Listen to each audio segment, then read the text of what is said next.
Oh, look at that, the engine's out and the chassis is inside my garage, so it doesn't rain on all the open connectors. What he's not gonna do is just open the sump and see if there are any chips. He's gonna go the boring way from the top to the bottom.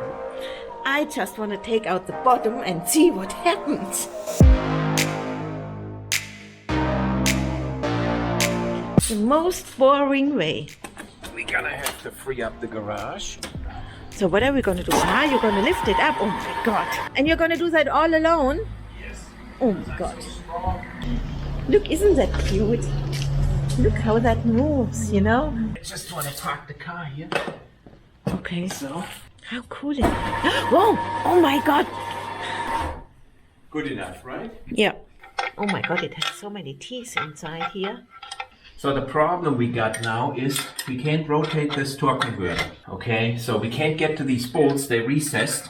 We're gonna try to fabricate now a spanner to get at least 3 of these out. Oh my God. Well, at least you can use your new welding helmet. So he's got a new welding helmet and apparently it's working. They copied this one excellent from the expensive Germans and Swiss made ones. Watch it, it's hot. So this is the key. Ah. Oh, look at this one. That one wasn't even tight. Well, maybe the torque is only that little. Oh, look, Oh, this one moves too. You know, we can make like a 3-hour video how I worked them out and put this uncut in. That would still, you know, be better than some of the videos on YouTube. Why are you? Oh, you're going down now. Ah, look. Look, it's loose. Oh. It's like at the fireworks. It's loose. Okay. It's loose? Okay, now how are we gonna work these out? Why are you going now in the wrong direction? Thank you. And I still don't know what that little... You don't know what that is? No. Okay, we're gonna have to play What's This Part with Vera. Yes. Why don't you investigate it from the other side? Okay, so it's a starter motor that's behind it. Because I know what that is. Okay, so that's about an hour later.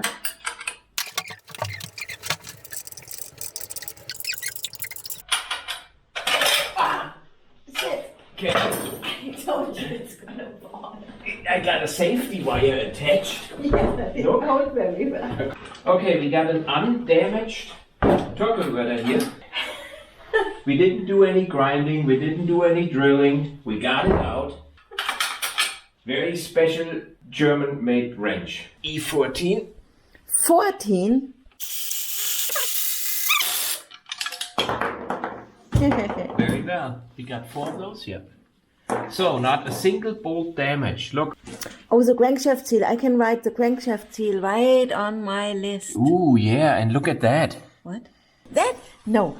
No, tell Fabian no. No, no. We're gonna have to fix this on Fabian's engine. How are we gonna do We're gonna that? get through this hole, through the wheel arch on his car. We're gonna disassemble the suspension, and we're gonna go in here with long extensions, working it like a gynecologist.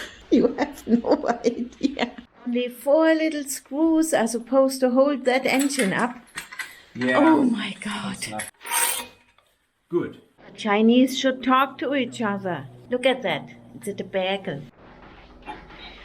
Can you eyeball it? Yes, you're missing 20 centimeters. Holy cow. Oh my God.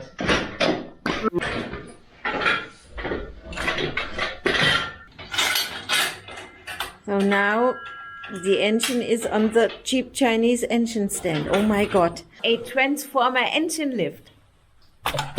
That's usually 25 Newton meters.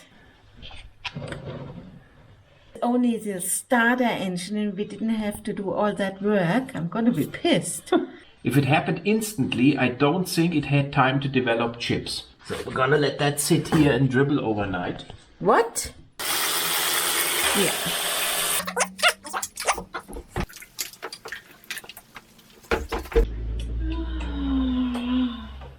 You know, gawning on the video.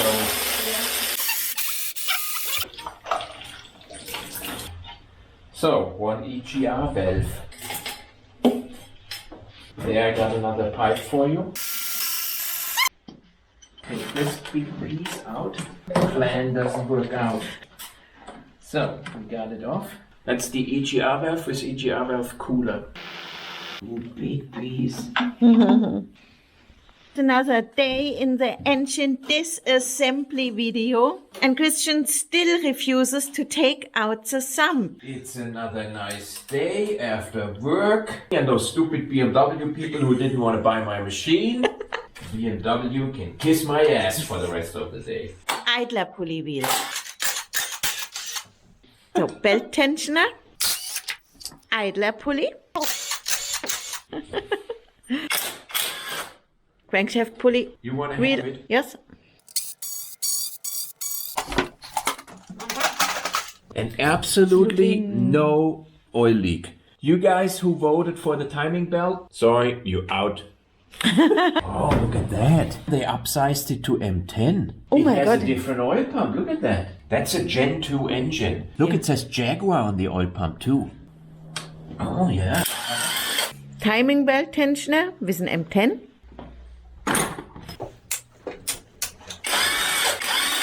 Cooling Pulley. fan, pulley wheel. Timing belt idler pulleys. Yeah, the timing belt. So it looks like we are taking out the alternator. Oh, cool. It's coming slow. Oh, now it's coming. The Gen 2 water pump has this little sensor on it. I don't even know what sensor that is. But we'll find out. We're gonna get like 50 comments. And Yikes. that was a hit. Power steering pump. So that's the AC compressor. Yeah. Oh, That is the engine mounting bracket. Into my box. We should get the Makita. it's a better idea to try it by hand. Oh my God. Wow, in the water. Oh, Mounting bracket gone. no, it's aluminum. It's not heavy. So all that cable mess is loose now. One more. I'll just take it right into one. my room. You get one Christmas tree. There you go. Oh my God. Oh, I'm not allowed to trip on any of those connectors or the gap tool's gonna go nuts. You see? The torque converter is so heavy I can't get it up here. Starter motor. There we go. Oh boy, you lost a screw. Whatever.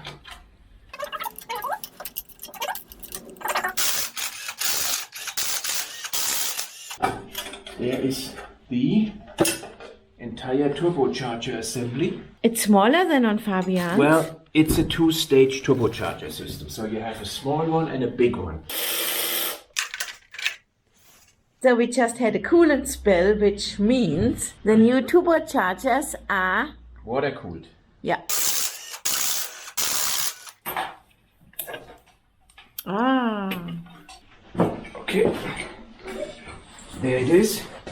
Now we're taking all that clutter off. That's gonna be, oh my God. The vacuum pump. To remove the fuel return line connectors, you gotta pull this white piece up. Okay. There. And then you can pull the line off. On the Discovery 4, it's a straight pull-up. Glow plug connector.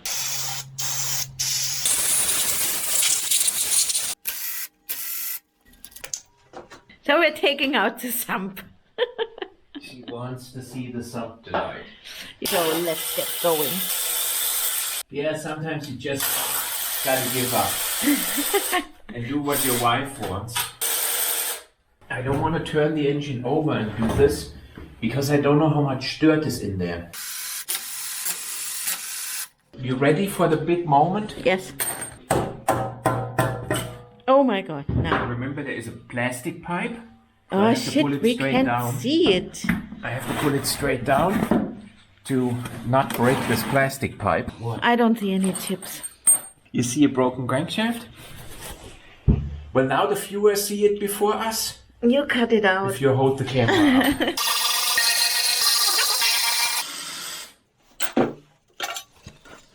This looks completely clean. Oh man. There are some chips, I mean very What? little. Look here. Look, there is some That is nothing. That's nothing. With the knowledge that there are no chips, I can turn the engine around. Oh my God. Ugh. Disgusting. Well, we better see now a broken crank or something. It's broken. It's broken, you're right. Wow, it's massively broken. It jammed up the crankshaft this way. And that's why it's locked up. So I bet if we give this a good tap, we get this crankshaft to free up. Wait a second, I'm not done yet. Everybody is done now. But what about chips? There are no chips because it locked up instantly. So that, there are no bearing chips. There are no bearing chips. I bet with you the bearings look like new. I bet with you this thing doesn't even need a new oil pump. Everybody who said cylinders locked up, you're out. Everybody who said timing chain broke, you out. Everybody who said oil starvation, you're out. Definitely. Everybody who said now, well, snap crankshaft should have gotten a Toyota, you're still in. Which is 90% of all people. And we said in the last video, well, don't make it too easy on yourself, so it might be our fault now. Well, at least we didn't disassemble the engine for nothing. Why can I not open this bolt? Oh,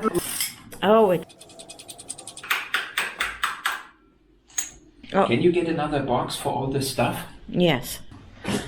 Philip, look, this is the oil pump. So let me see. And the oil pump is different. That's a different oil pump, yeah. Right. Yeah, I Check should have listened to Vera. I'm always Did right. you film this good here? Yeah, it's a really nice crack. I should send that crack to the seller. What I'm kind of stressed is that they are so thick and that is so thin. Because it's a screwed up design, that's why it's so thin. Oh, that. Okay, Oh my God. Yeah. And I'm especially not buying a new crankshaft from out of the crankshaft failing group. He made such a stupid comment that I guess he doesn't want to sell a crankshaft. Okay, I gotta make a picture here and send it to our seller.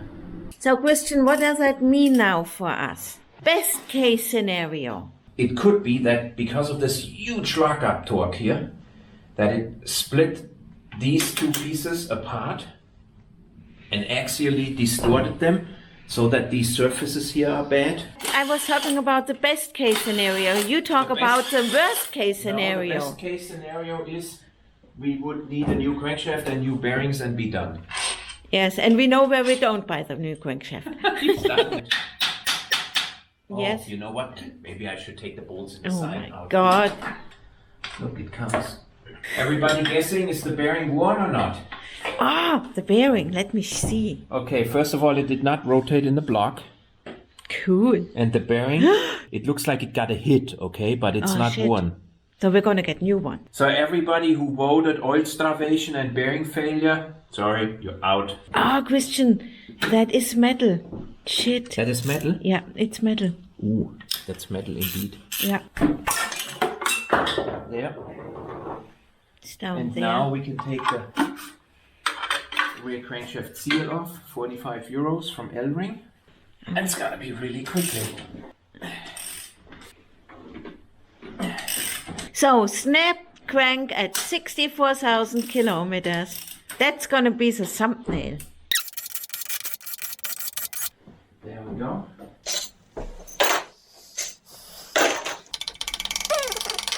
Okay, bearing did not turn. Bearing. So this is just from the impact. Yeah, okay. Still holding my screws. And I don't even remember where they are from. So this one, look at that. Like new. Like new. Last one. And Focus. Like new. like new. One scratch.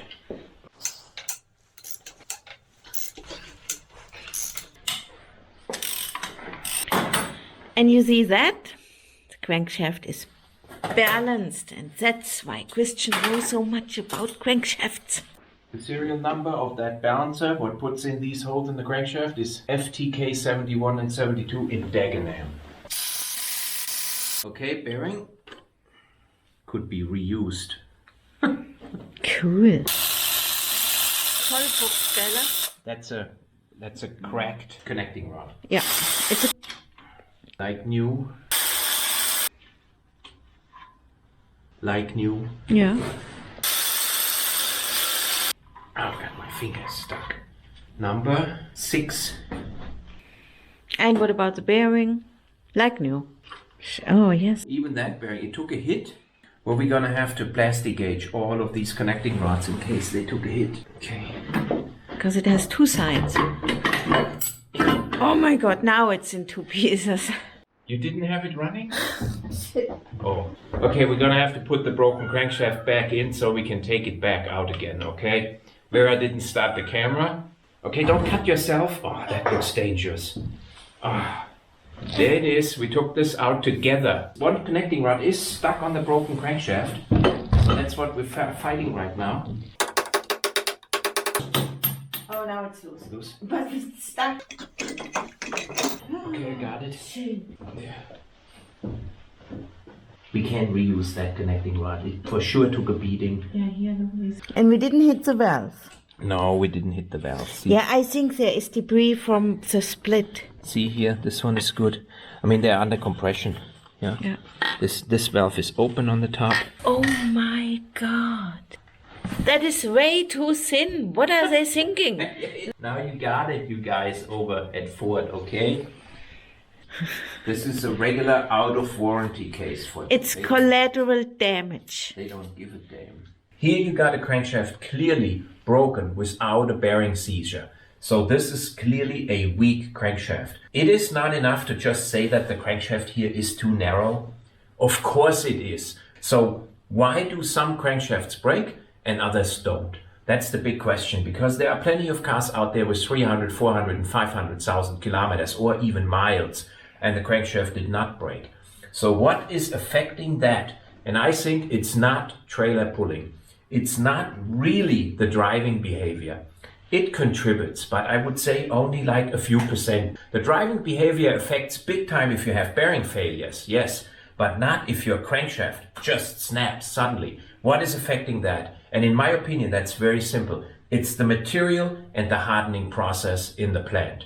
If they have good quality control on their material they get out of the forge, you can get a good crankshaft which lasts. If they have a good dialed-in hardening process on the induction heating process of that crankshaft, you can get one which works perfect. Because the machining is not making the difference, you would see it, you would be able to measure it.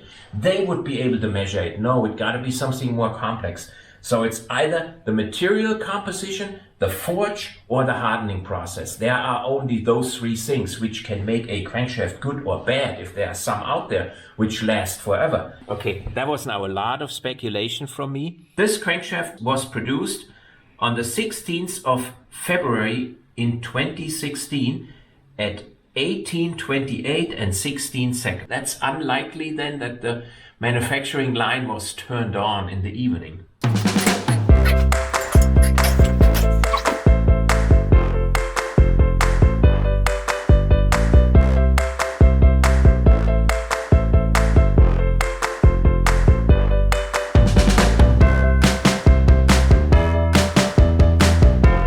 Christian cleaned up the room. Oh my god, it looks so nice.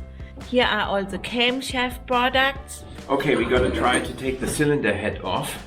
And that's the last thing we gotta do until we find out if there is any more damage than the tiny, minute damage on the crankshaft. Oh. We gotta get them open in multiple stages. In the opposite order used for tightening.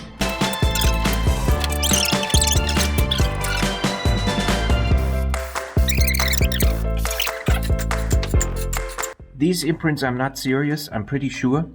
They're not impact imprints, they are from my disassembly process. So I bet I can wipe these off. Look at this one here. Yeah, you know, Well, that's where they touched the piston. And second one.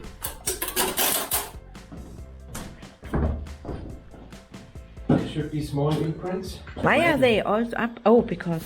yeah. Because the crankshaft is already out. Yeah, okay. The second one, oh yeah, that one looks a little bit different. It has stuff here.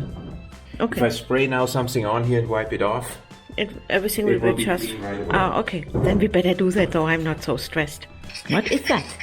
That's carbon buildup Is that normal? Yeah, that's normal, and I don't want to push the piston rings over it. Yeah.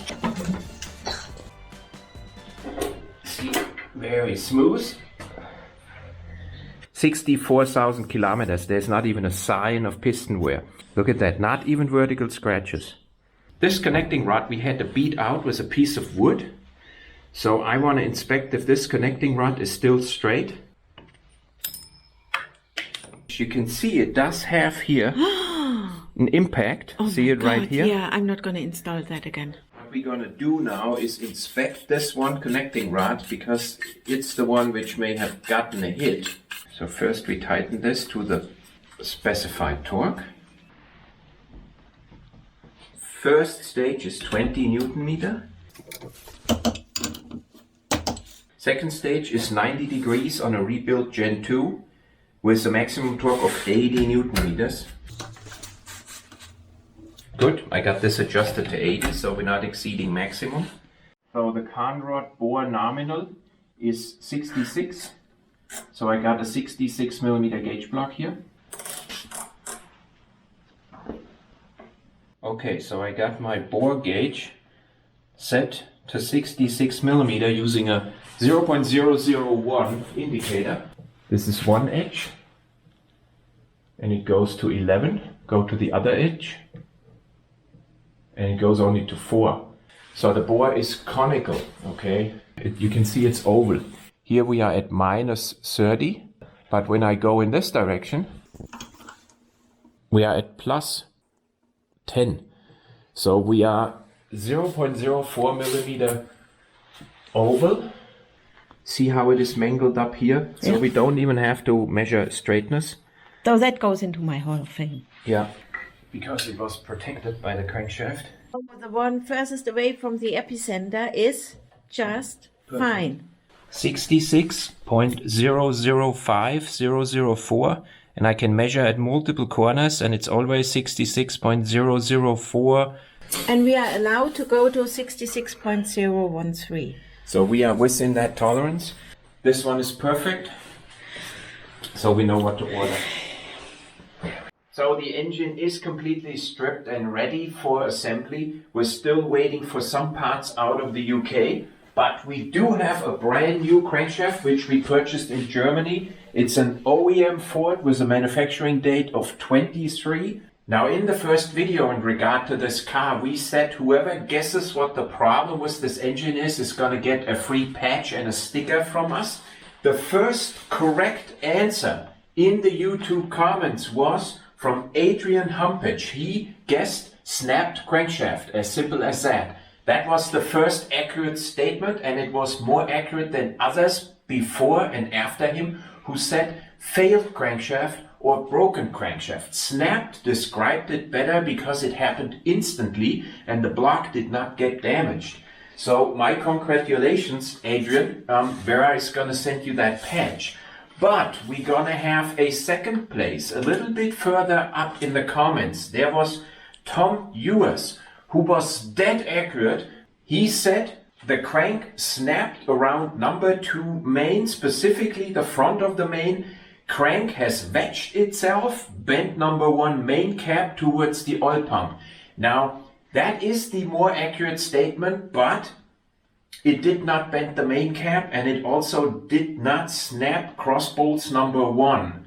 So Tom, if you send me an email, you will also get a sticker and a patch. You are Vera's favorite answer, okay? Yes, you are. Our first main did not bend towards the oil pump and it also did not snap the bolts. And we want to thank our patrons a lot for their continuous support, and We'll see you next Sunday.